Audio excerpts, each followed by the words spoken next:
again, it's very lovely today. It is a very sunny corner of Glenwood and Lunt. We are in the heart of Rogers Park, and we are once again up here on the stage at the Heartland Cafe, where every Saturday morning we bring you another edition of the Live from the Heartland Show. I'm Michael James. I'm here with Katie Hogan. Good morning, Katie. Good morning. And we're so glad you all tuned in to Chicago Sound Alliance, 88.7 FM. You can always get us anywhere in the world at www.www.org. And you can look at earlier editions if you go to youtube.com/heartlandmedia. So we have a real nice lineup this morning. We have 3 wonderful women coming up. We're going to have peace activist Kathy Kelly, author of a new book called Other Lands Have Dreams. We have our long-time friend, known her since she was a little kid, Jennifer Klonsky. She's the Little Kids Rock Ambassador. She'll tell us a little bit about that program and some upcoming events. And we're really happy to have Jennie Connaughton, who is visiting from Australia, and she is involved with an organization in Australia raising money for Child in Need India. So we're going to have a little local, we're going to have a little global, and we're going to have a great time. A lot of stuff in between. You know, the local and the global. Everybody eating breakfast out there? Is it okay? Let's hear. Can you hear us out there? Yeah. All right. Yeah. So we got a crowd today. That's good. We got some buckwheat pancakes happening, some organic sausage. We still have turkey bacon, but we do have the real pork bacon now. And Michael's very happy about that. Organic. We have with us up here on stage Jennifer Klonsky, whose family we are close to, and so you've heard the name Klonsky up here before because they are a family of activists, and this is a good thing. So as Little Kids Rock Ambassador, I want to welcome you to the stage here. Thank you, Katie. Thank you, Mike. Nice to see you again. Now, I know that the reason we got you up here is that we've got an event happening tomorrow, but we're going to... No, next week. I mean, next week, sorry. There we go. And, you know, people need to know the right date and stuff like that. But also, we'd like to know about this program, Little Kids Rock. What, from whence, and how did you get involved? First of all, we should let people know you're a teacher. I am a teacher in Chicago, and Little Kids Rock is an organization that is dedicated to transforming the lives of children nationwide by restoring and revitalizing music education in the public schools. And in Chicago, there are more than 60 schools and 64 teachers running Little Kids Rock programs. Little Kids Rock donates instruments, training, curriculum materials to schools and teachers, and has nationwide put instruments in the hands of more than 160,000 children since its inception in 1996. 1986? 1996. 96. Yeah. Well, that's a wonderful record of accomplishment. It's a lot of guitars. Were you the initial, in the initial class, as it were, of teachers who took this out in Chicago? I believe I am one of the first cohort of Chicago Little Kids Rock teachers, yes. And how did that happen? Well, so a flyer went out to area schools, to principals, and I have been a teacher who plays guitar for a long time. It's kind of my thing. What was the name of that band you used to be in? Oh, you don't want me to say that on the radio. Oh, you can't? Is it a swear word? Yeah. No, we can spell it in the air with our fingers. No, never mind. All right, so you were in a band and you play guitar. I was in a band and I play guitar, and I play guitar in my classroom. It's a good gimmick for it's a good gimmick for getting kids to tune in, and it's a good teaching instrument too. It's my thing. So my principal gave me this flyer, and it was a call for teachers who happen to also play guitar to come to this professional development and have the opportunity to gain musical instruments and curriculum materials in order to teach guitar to kids. And I said, by golly, I am a teacher who plays guitar. What a coincidence. And I went to this professional development, which was, by the way, one of the best professional developments I've ever been to. I mean, it's a room full of teachers who play Professional guitar. development, a regular thing that they have at schools where teachers come and learn something? Yeah. But they don't always learn something. They're not get a break from the daily grind. Yeah, it's, trainings in different new stuff, and some are, really exciting, and this was one of them. And I'm sorry for interrupting, but is it little schools, little kids rock that put on the training? Little Kids Rock put on the training. So they're quite an organization. They do a great presentation for teachers, and I left there and was very excited to get the guitars and get the kids in action, and actually had my first group of kids recruited before the guitars had actually been delivered. We spent a lot of time shaking tambourines and watching the UPS cans. Going, are the guitars here yet? Are the guitars here yet? And then when they finally came, it's... What happens to the guitars after the kids are learned? Do they keep the guitars or they go there? The guitars belong to the school. Okay. But the kids use them as long as they're using them. So the kids take the guitars home with them to practice, and the kids use the guitars over the summer. The guitars are getting very well used. And the kids, they don't learn classical. They learn what they like. They practice, they play kind of tunes that they hear and they know about. Right. So part of the emphasis on Little Kids Rock is this focus on kids playing popular music, rock and roll music that kids like, music that kids already know about. Covers, but also there's a big emphasis on original composition. That's an important thing.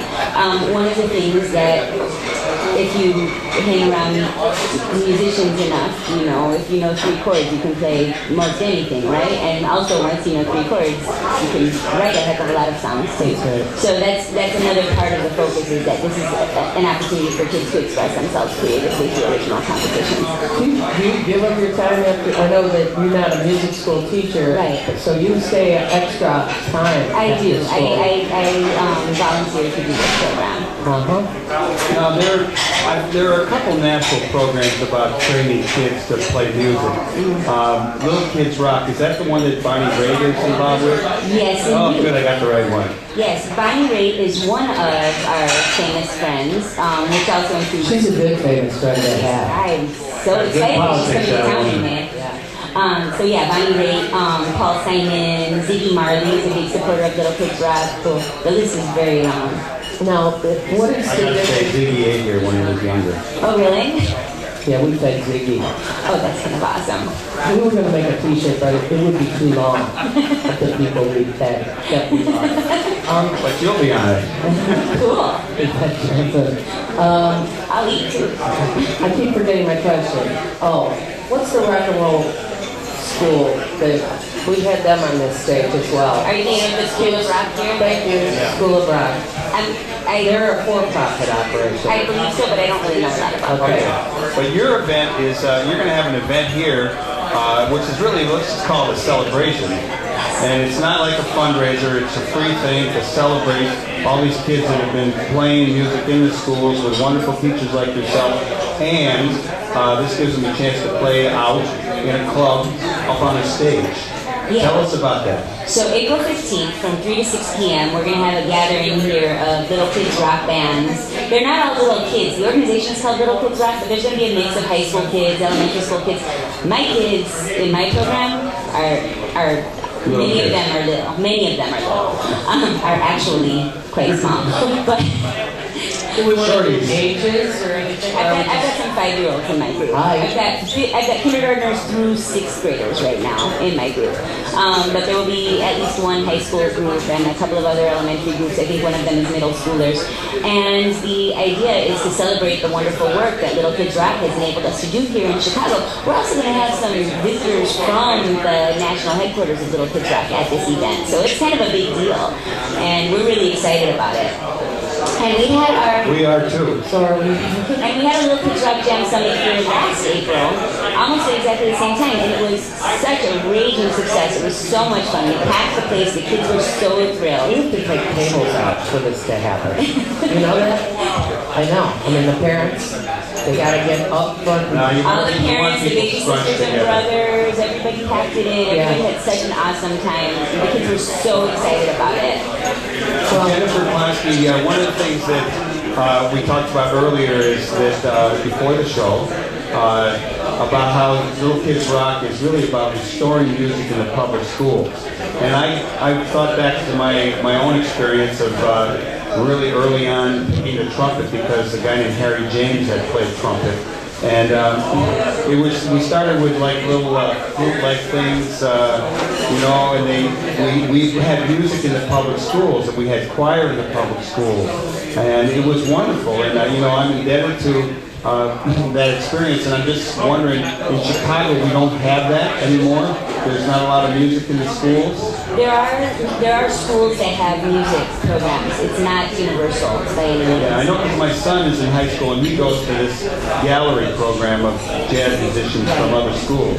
But in the elementary schools up the block, probably not too much music.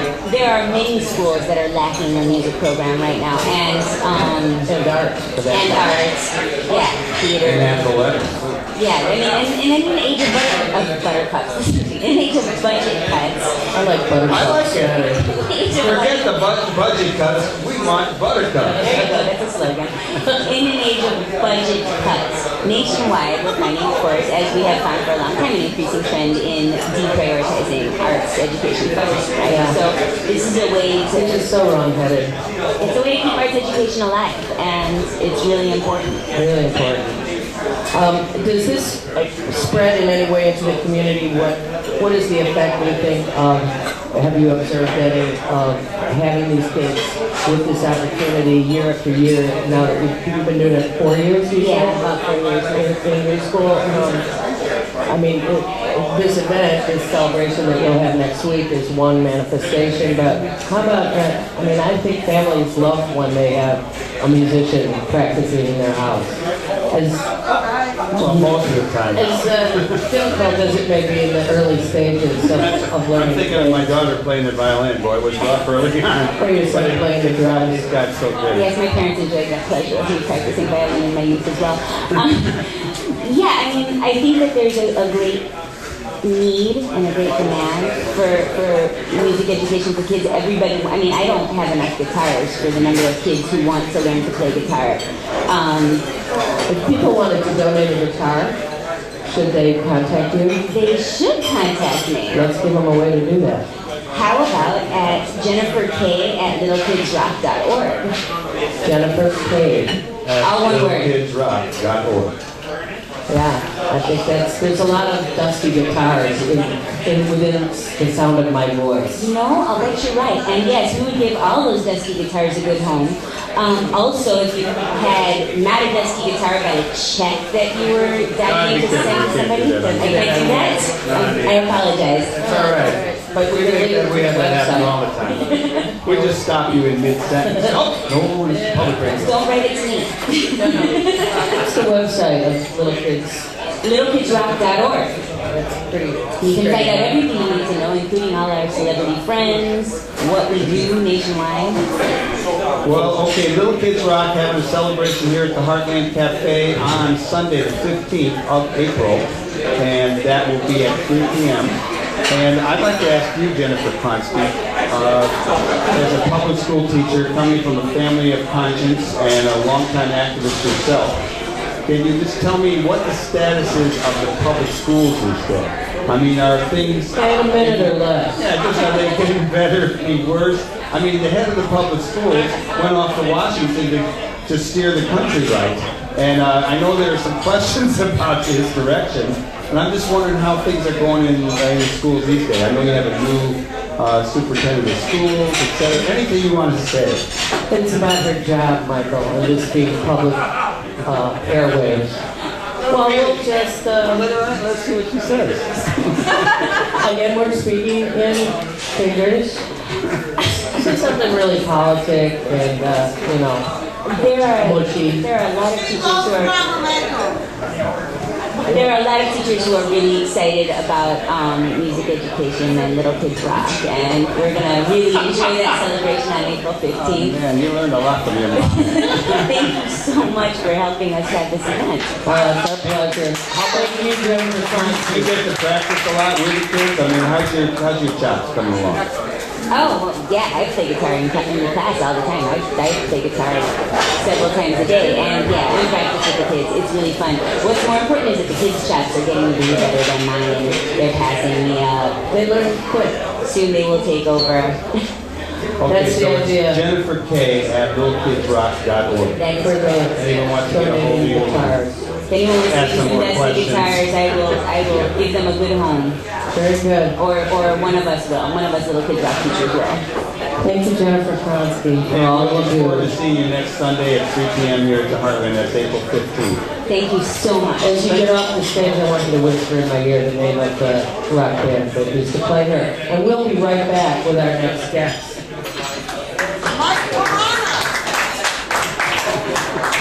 All right, we're going to take a short musical break. We've got Eli downtown, and once again, while I'm switching to downtown for Eli to play us a wonderful tune, Eli's done a great job helping us out for almost going on a couple of years, and we're looking for a few people who want to help us in the being an engineer, both here at the Heartland as well as downtown at the beautiful Chicago Sound Alliance WWW studio.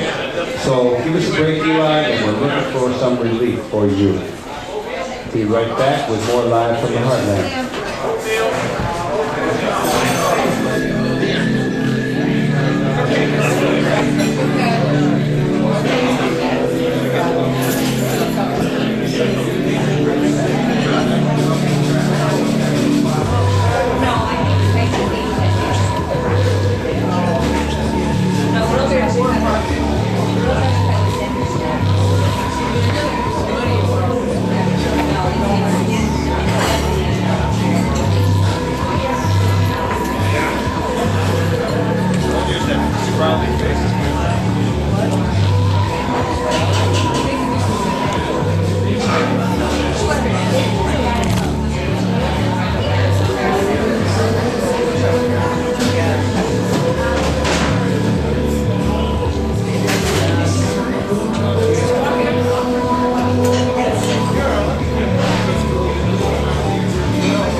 You are listening to Live from the Heartland, a weekly program that comes to you from the stage at the Heartland Cafe on the corner of Lunch and Glenwood every Saturday morning at 9 a.m. We have with us our friend from across the waves, Jennie Connaughton. Jennie is a friend of mine for a long time, thanks to a friend of ours in common, who went and set up housekeeping over there and down under, and I've not yet been there, but I love having you here and listening to you talk. So say hello to, Chicago. Hello in Chicago, very good to be here. Did you grow up in Australia? Yeah, I grew up in Western Australia, spent my whole life there. Yeah. And how old's your girl now, your daughter? 32. Oh my goodness. You're just fine. Too old for me to say her age on the radio anymore. I would love to see her again. Well, Jennie's visiting from Australia, and I guess right now would be as good a time as any to send a greeting out to our dear departed friend, Naomi Rubenstein, who has been the reason why a whole slew of us got together around the table here last night in joyous remembrance celebration of her incredibly creative, gnarly girl life. A neighbor and a friend. Anyway, what Michael... So Jennie walked in, sitting here and waiting for you, I think, and we were talking about was talking with your friend Lee, and we talked about the old days, and we talked about Australia, and I was grilling you about a few movies I had seen. I usually, whenever I meet someone from Australia, I bring up Ned Kelly, you know, like a kind of a bandit, a people's bandit from that era. And then you guys sort of slipped it on me that you were involved with this organization, Child in Need India. And I said, well, that would be something we ought to have on the show. So, from my understanding is like we've got 8,000 kids dying a day in India. Oh, many more. We got to up the promotional information. And so you have a way that you raise money, not just in Australia, but around the world, and a few other places, and that money goes to either sponsor a mother or to help a child. And give us some details on the program. okay, well, the program I first met in 1975, and first of all, it's an all-Indian program. It gets support from around the world, but the work on the ground is done by Indians. It's their ideas, their training, and all their people. And the things that they focus on, what they wanted to do was see what's a way to change intergenerational poverty. They'd seen children at school who couldn't learn, and the reason that they couldn't learn is because of malnutrition from early childhood. They didn't have adequate brain development, and they went, without these children being able to learn, they're not going to be able to change their own destiny. They're not going to be able to get earn income. And so they went, what's the best way to change this intergenerational poverty? And decided that that was as a first step focusing on preventing malnutrition in the mothers, preventing it in the children. And when I was first there in India, they were working on health and nutrition, and now they've stepped into education and protection. So health, nutrition, education, and protection from assault, from domestic violence. Well, protection means lots of things, and it's been the hardest thing for me to come to understand. It means protection of their childhood, like the last speaker was speaking about kids having the right to play and enjoyment and safety and childhood type things, right to the end of protection from the consequences of poverty, which is trafficking into the sex trade, trafficking into domestic labour and child marriage. I was going to say child marriage too. And the way to protect children from those things is that they have an education, that they've got a way to earn an income, that their family can also be confident in. So I want to flip back just a little bit, because you said you first went to India, to this particular place in India in 1975, which I relate to. I went on a long 4-month trip to South America in 1975, and I've yet to be back, but you went back in 2008. Now, just talk a little bit about the difference and what brought you back and what you were observing in between those 33 years difference. Well, when I was there in 75, CINI was made up of 15 people. It was driven by she's saying CINI, which is Child in Need India. Yeah, Child in Need India. So in 75 there were 15 people doing work on the ground that had involved maybe half a dozen villages. And when I went back in 2008, they employ about 500 people, and they've reached through their programs about 5 million people.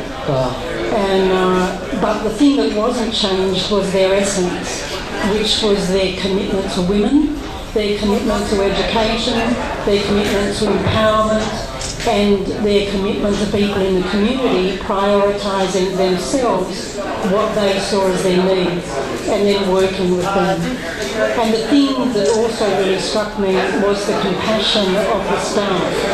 And because many of their staff grew up in these programs as children. Wow. Yeah. Wow. Like really, that was very moving. That made you see this is intergenerational change. You know, there's so much need out there, and the sort that CINI attends to. Doesn't there become, and you just said it, it's intergenerational, you're seeing the parents of kids who came through the program and now their kids are in it? That's the thing. The children don't need to be in it. That's because the need is different. Can I give an example? Please. In Kolkata, there's a red light district called Rambagan where there are 6,000 sex workers. And for 25 years ago, the mothers asked NGOs to help them make a difference for their kids. So CINI joined with those mothers and set up an education program to support the kids' schoolwork, to get them into school, to help them stay there, and to give them a safe place in the night time when the mothers were working, so that the children would not be in the room with the mother or on the street. And this time I met 3 of the teachers. Now those teachers, their mothers had all been sex workers, they were all illiterate. One now was an accountant, one was a teacher, and the other was studying, and they were all working after hours in CINI's education programs. And they spoke about their belief in where the children were going to go. And it just made me see that in one generation, the extent of that sort of change by intervention that materially is very, very simple. So when I was talking to you guys the other day, you were telling me how you have this operation in Australia that raises money for this work for CINI in India. How many other places in the world are there offices that are helping to raise money to fund this program? There's the UK, Italy, Holland, Belgium, Norway, a little one in the States, and us. So we're the only Southern Hemisphere lot. Where's the little one in the States? In New Jersey, I think. Okay. Yeah. Wow. The whole work of NGOs, we've had a lot of people up here, including my niece, who went to work and study in Uganda and left, starting a foundation to put kids through school. It seems to me that folks are beginning, or in the last decade or so, have begun to understand that they can make a difference sitting here and deciding to support any one of the many NGOs set up to do this work. And it's a little difficult from sitting on your couch in Chicago to know which is the best outfit to support.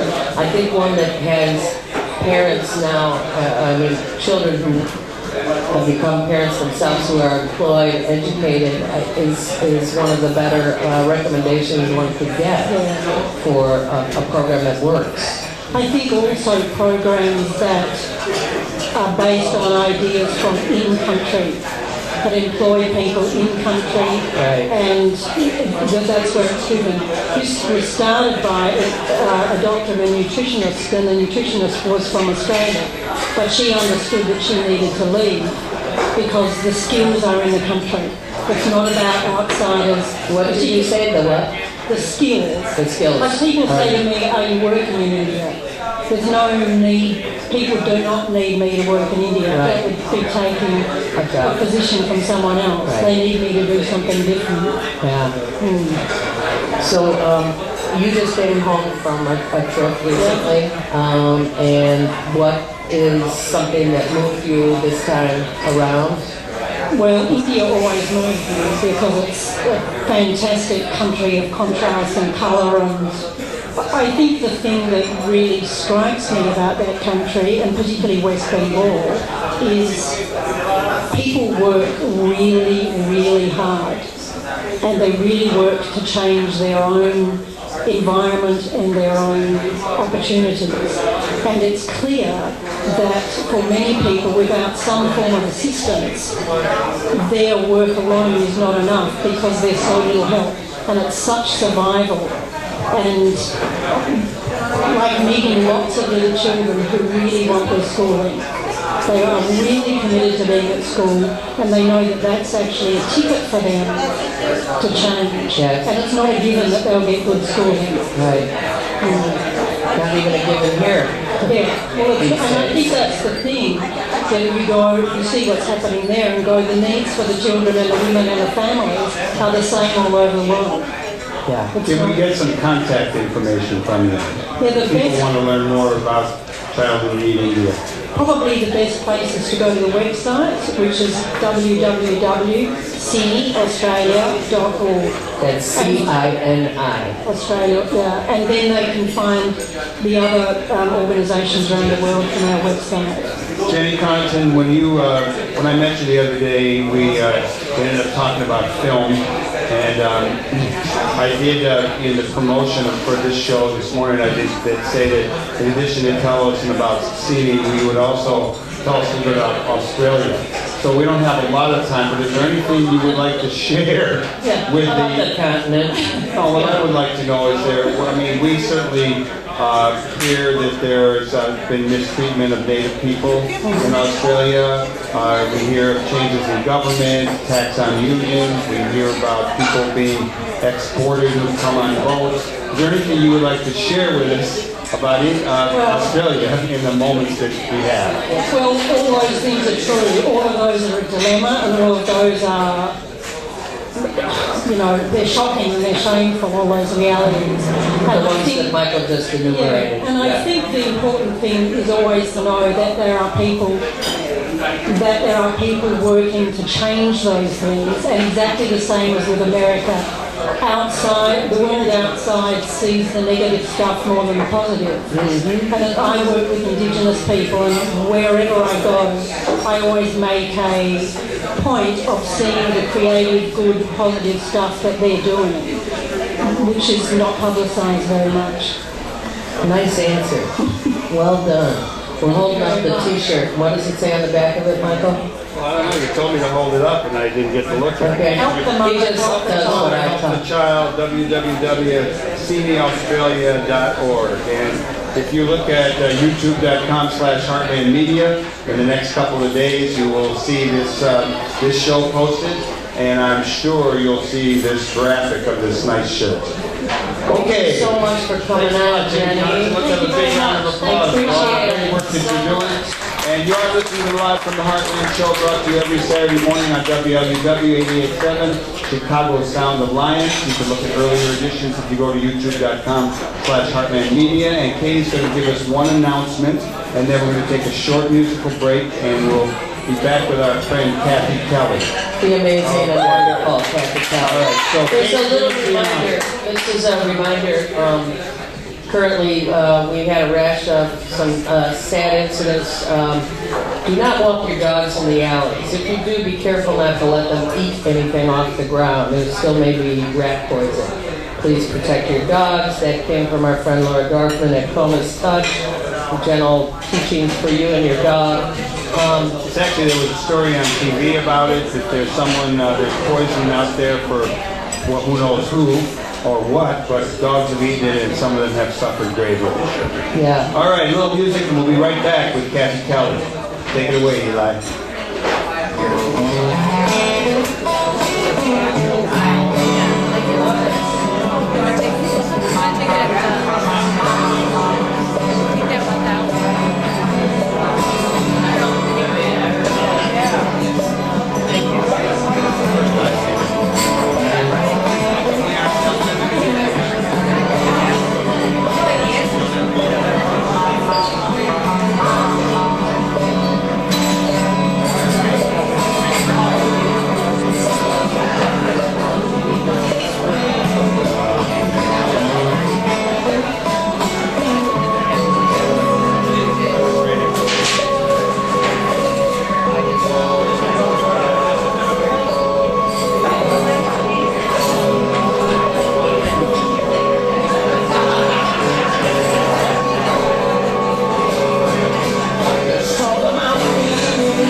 Stage at the Heartland Cafe. You are listening to Live from the Heartland Show. And the last time Kathy Kelly was on the show was such a wonderful segment that we had to ask her back. So good morning to you.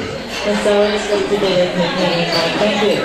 Kathy Kelly has led a very full life for a little Chicago Southwest Side girl like myself, you've gone far afield. You've inspired many. You work on behalf of millions and millions of people. And thanks to our friend Hannah, the person who is most often heard in the background in this radio show, I got to read your book, which is not a recent. It was published in 2005 by Counterpunch Press, right? And in that book, it's divided basically between the Iraq stories, which cover the period of time that U.S. sanctions were in fact responsible for the death and sickness of hundreds of thousands of Iraqis, innocent Iraqis. And you not only covered that story, but you also broke the sanctions by bringing food and medicine into Iraq, receiving fines from the Treasury Department. I know we talked about this because you were doing it one last I interviewed you on this show. And then the other half is about your time spent in Pekin Women's Prison, I think for planting corn on a missile silo, or was that for climbing the fence? And I know, these are pretty horrible acts that you are, God knows, you gotta lock up somebody who I was runs blown away about the number of times you've been arrested.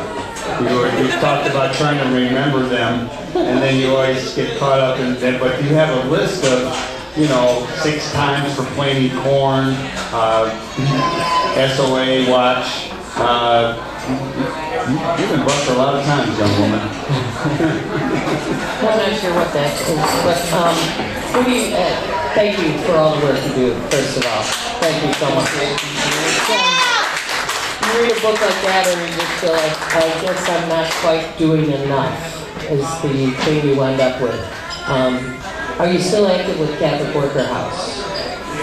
Well, when you get connected with the Catholic Worker Movement, you sort of have a home in every port. So I feel like I've been lucky to be the guest in many Catholic Worker homes, and even luckier to come back without bed bugs. I love that movement. I think it just gives a place for young people to go who really have huge idealism and want to live a life in accord with their deepest values. And so much in our society conspires against people being able to do just that. People are told, well, if you want to be successful in life, you're just going to have to bow down to the major corporations because that's what runs this world. And actually, I think, we're just 6% of the world's population, and so many people in the world are getting by with only barely enough to feed their children, and sometimes not even that. Meanwhile, the warmongers and the war profiteers are saying, give us more, give us more. So I see in the Catholic Worker Movement a defiance, a gentle but a clear and a strong defiance of the idea that the works of war should run everything. Well said. Yeah. One of the things that we often decry from this stage is the fact that the young people coming out of school today, particularly if they have managed to go through college, come out with such debt on their shoulders or on their parents' shoulders that they do in fact feel like they have to go into some corporate entity, as opposed to when you and I were younger. School was cheaper, there were more loans and grants available that have not been since the Reagan economics took over. And we could work at not-for-profit jobs. We could go to a third world country and volunteer for months at a time and fill out the education so badly needed by U.S. citizens about the rest of the world. Can't do it 4 years sitting in a university. You've got to get out to see the effect of us on the rest of the world.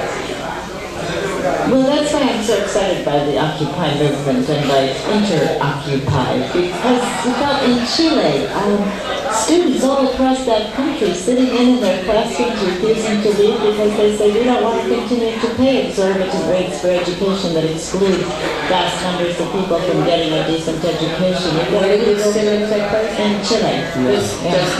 It's been going on for about the past year and a half. There's a young woman, in fact, who's they sometimes call her Comandante Camila, but she's quite attractive and impressive, but she won't let anybody interview her if they start to tilt it away from the main issue.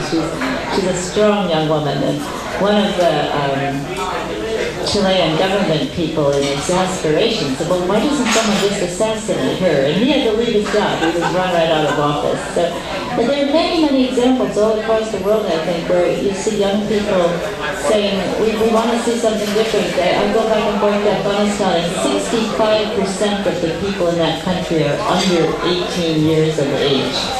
In Chile? Sorry, I just mentioned Afghanistan. Yes. I just came back from there in February, and it was the coldest winter on record. 40 people had frozen to death from January 1st up until the point when I was there, and 26 of them were in the capital, 400 new refugees every single day. And the United States wants us to believe we're in a humanitarian war, that we're actually going to start pulling out. But that's not true. The United States is forcing President Hamid Karzai now to sign what's called a strategic partnership agreement, and it will keep troops over there, especially the Joint Special Operations Forces, the Navy SEALs, the Marine Rangers, the Green Berets, until beyond 2024. And we're spending $2 billion a week on the war in Afghanistan. $2 billion a week. No, it's B. $2 billion. $2 billion a week. That's it. There's your arts and music programs and a few other things. Recycling. Well, that's just it. We could be led by people who insisted that the corporations can continue to make their profits, but start making things that are constructive that we really need. You know, restock the housing, fix houses so that they're solar passive and energy neutral, and retrofit all those houses. That could create all kinds of jobs. Create massive transit, rapid transit in every urban area. That would create many, many, many jobs. Elder care, care for children, supporting Jennifer and her work with Children's Rock. This is the kind of thing that could be done, and corporations could still make a profit, but where is the leadership that would suggest this? And so I think that we have to hope the young people keep tuning up internationally. I'd like to, let me just ask you, I did read some of your book this morning, and I was enjoying it. And one of the things that we like to do on the show is kind of talk about how activists get involved and then what they go on to do. And in your case, you were teaching school at St. Ignatius, then you were teaching somewhere else, and then you left school. You left teaching, which is certainly a noble occupation and much in need to have good teachers. But you decided to go out and become an activist who took more direct action than a teacher might. So I wonder if you would just share some of that experience and what went on for you at that time. And I ask that because I think other young people who may be in school and not getting what they feel they need might be inspired to join up. Well, I think you're right. It is similar with other young people. What I experienced, you just start falling in love with people. You know, you start working in some neighborhood and you're fascinated by people that maybe came from walks of life different from your own. Katie and I both grew up on the southwest side, and we didn't really know the north side existed, did we? No, I tell you, discovering Uptown was something else for me. Something else. There might be something out there. Yeah. So yeah, we just discovered places like Uptown, and but then I left St. Ignatius and taught in an alternative school, and my students were from the Harrison Jackson, the Latin Kings. Well, you know, I loved a lot of those kids. I'd known some of them since they were little kids.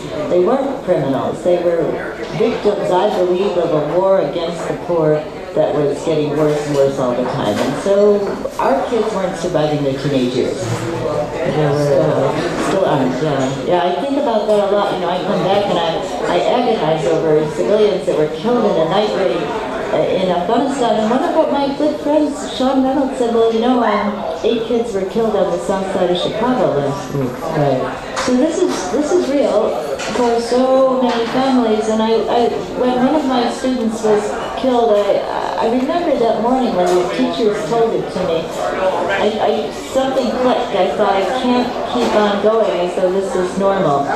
Now, there's no particular logic to what a number of us did, but people from the Newburgers Ghetto, people who came up We're from Heartland Cafe, we're really familiar with lack of logic. Guiding actions for we got believers. together every Friday night after soup kitchen. Sometimes we go to the Green Mill first, back when it was a pure dive. And we for a year we met and we thought, okay, we're going to do it. We're going to plant corn on top of nuclear weapon sites. The nation is sheltering and pampering the weapons, and we don't help the kids survive. Now, truthfully, today I don't think I'd plant the corn. I see this ear of corn behind me, and I think there's so much microphone. I know, but we have to get some other crops Yeah. So anyway, we sat on top of intercontinental ballistic missiles and waited for the military to come, and they did, and they arrested us, and I got a year in maximum security prison for that action. But it was really one of the most important education years in my life. You really did a service in your book, which is called Other Lands Have Dreams, from Baghdad to Pekin Prison by Kathy Kelly. And she tells me there's no more copies. Maybe you should all Go on Amazon, grab all you can. petition Counterpunch to print a few more copies. You did such a service to the other women incarcerated in Pekin by telling their stories, moving, angering stories about the maximum minimum sentencing that we fell under, like a bushel hiding us.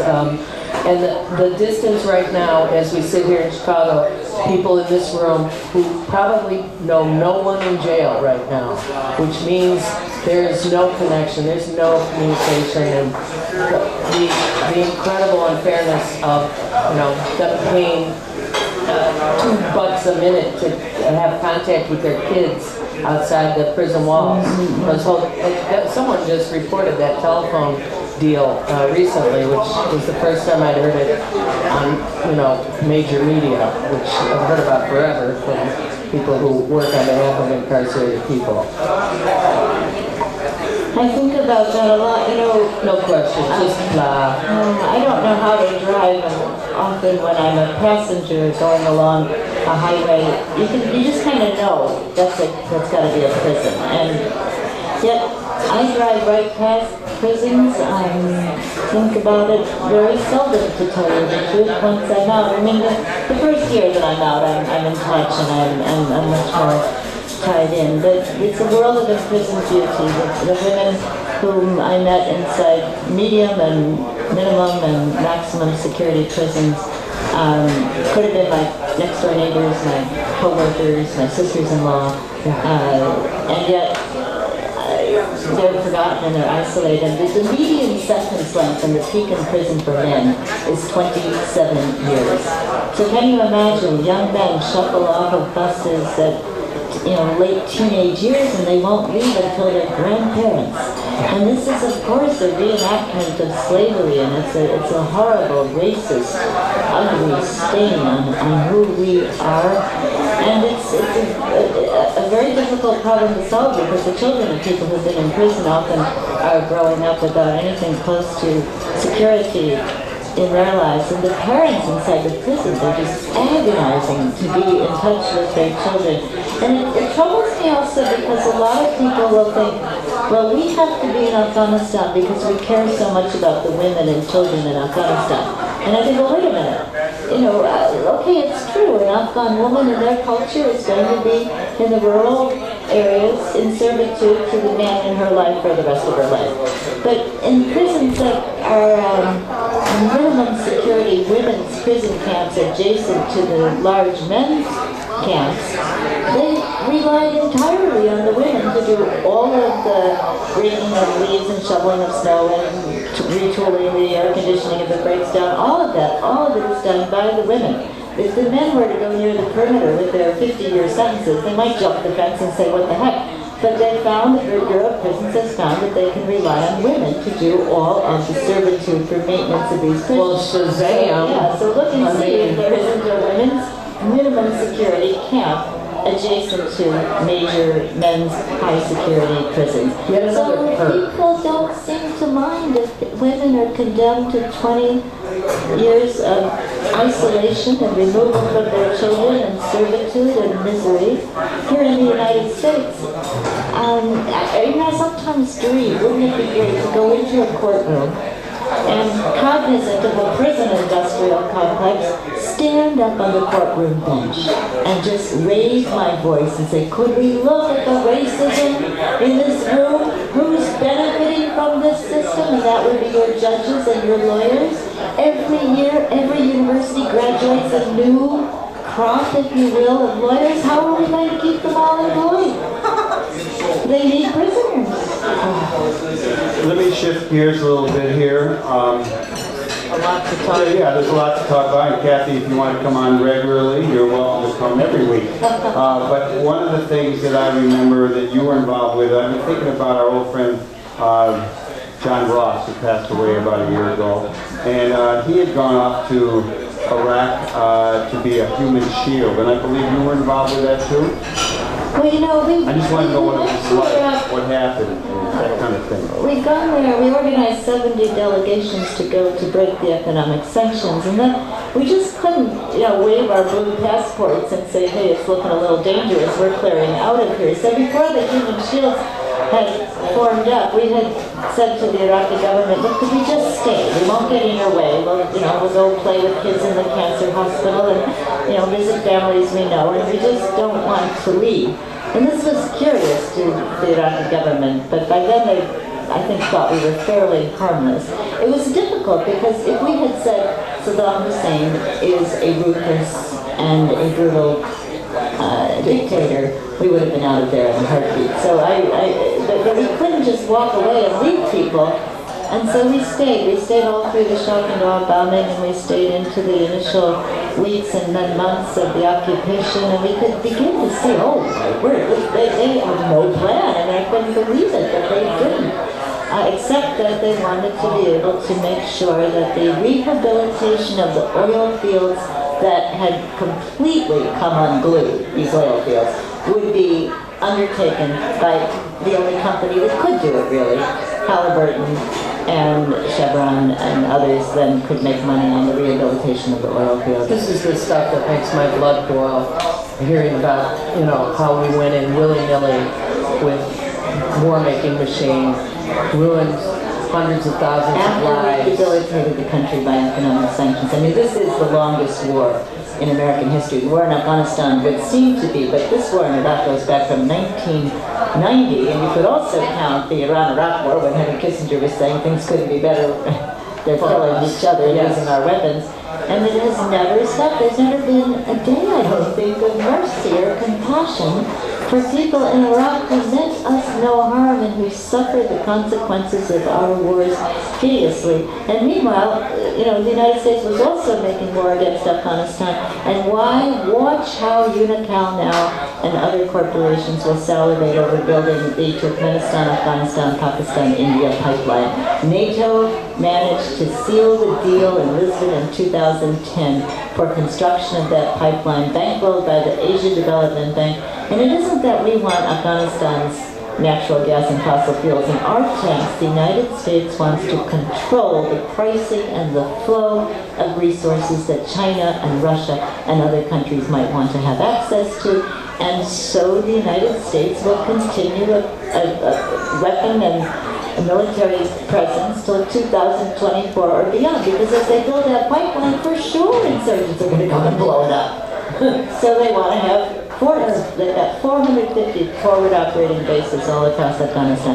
And the people in Afghanistan have no voice. We don't go over there because we think we can help them, or much less teach them nonviolence. We just go to listen and come back and try to be a voice. Kathy, in your book you talked about your visits to both Haiti and to Nicaragua. And Nicaragua brought back a lot of memories for me. I'm just wondering what your thoughts are about U.S. intervention in countries here in the Western Hemisphere. Most recently, I see that Correa, the president of Ecuador, refused to go to this meeting of all of the Western Hemisphere countries. because Cuba was not invited. All the countries wanted Cuba to come except the United States. Any thoughts about what's happening here in the Western Hemisphere? Well, I think the United States exceptionalism doesn't play very well anywhere in the world. The idea that we can do it, but if you do the things that we do, then you are going to be eliminated. Or Thank you for saying that. Thank you for saying that out loud. One more time. Well, the way Chomsky put it was that the United States has said to every country around the world, if you don't subordinate your country to serve our national interests, we will eliminate you.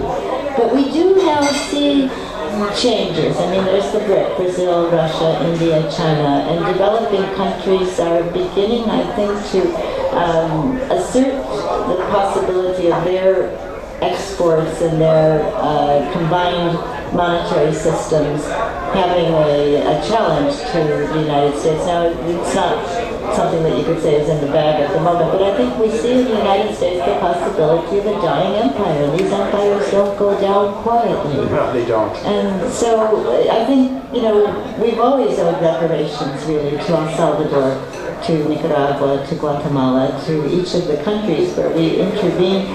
But one thing that happened is that the peace movement, the anti-war movement, was able to restrain those interventions to some extent. And part of it was because we really gave our lives over to it. I mean, your social life was involved in Central American activism, and we learned their languages, and we went and spent significant lengths of time living in those countries. But I think what the United States think tanks and foreign policy and military elites learned was, okay, overcome that Vietnam syndrome. Make sure that people think that our wars are humanitarian wars. And then what you get is indifference on the part of the U.S. public. We have only a couple minutes, so I just want to cover.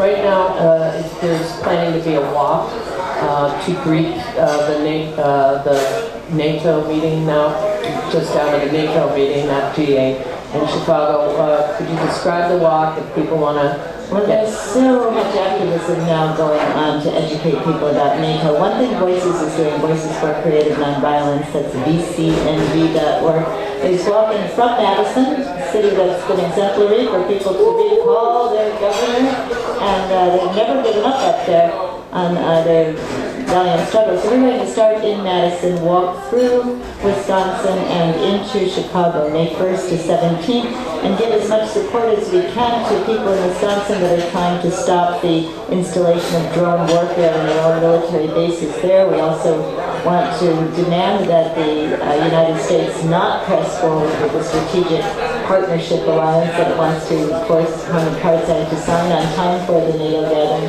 But then there are many people all around the country and world who will have their eye on Chicago, as Chicago spends $55 million to host the heads of state, the 50 heads of state, and their security entourages coming to Chicago.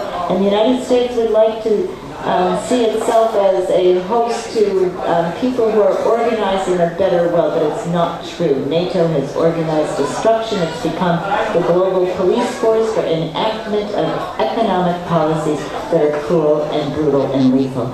And so it's time to expose NATO. There should be a retirement party for NATO if there's any kind of a gathering. And so we'll find people coming to Chicago from all over. And I've listened to mainstream media interviews trying again and again and again to establish that the peace movement is going to have to do something about all these violent people that are going to come. And I think, well, yeah, that's what we're talking about, NATO. And I think that we'll find that the peace movement is trying very hard with nonviolence trainings. I was just at one last weekend. There was a gathering later today, Saturday at 2 o'clock in the afternoon downtown. They're trying very, very hard to say these will be family-friendly gatherings. We'll try to enact the nonviolence we've learned. If people start to pick up rocks to throw them or scream things, the peace movement people will be trying to surround them and calm them down and say, hey, we're all on the same team. But I don't see Rahm Emanuel doing this year. He's bringing in former veterans of wars in Iraq and Afghanistan, equipping them with armaments, and some of them are sadly suffering from PTSD, and they're being brought in as the mercenaries to keep an eye on things as Chicago will become a militarized armed camp. People still have time. If there was ever a time when you thought, gee, what would happen if I spoke up? If I got involved? Now's the time. And there's plenty to get involved with. Check out the Occupy movement. And if you'd like to visit us at Voices for Creative Nonviolence, we love that, vcnv.org. Let's have a big round of applause for Kathy Kelly. We'll be talking more about the upcoming stuff. We're running out of time. Next week we'll have Saul Lehman, photographer of his new book, Weird Sports. We'll also have Kathleen Kina, and we will talk about many great things next week. Thanks for everyone who made this show possible. We encourage you to do good in the world. The world needs all the good that you do. All power to the people. Thanks for tuning in.